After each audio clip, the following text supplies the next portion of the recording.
मुबारक हो, ईद मुबारक, ईद मुबारक, ईद মুসলমানদের অন্যতম ধর্মীয় উৎসব পবিত্র ঈদুল আজহা আজ যথাযথ ধর্মীয় মর্যাদা ও ভাব গাম্ভীর্যের মধ্য দিয়ে রাজধানী সহ সারা দেশে উদযাপন করা হচ্ছে।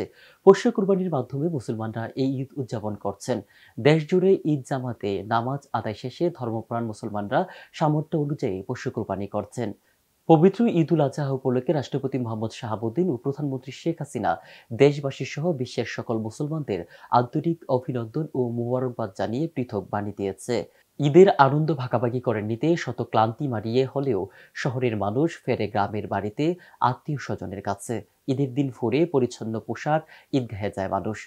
ঈদের জামাতের পর খুতবায় ইমামরা হজরত ইব্রাহিম আলাইসাল্লাম ও হজরত ইসমাইল আলাইসাল্লামের কুরবানির অমর কাহিনী বয়ান করেন।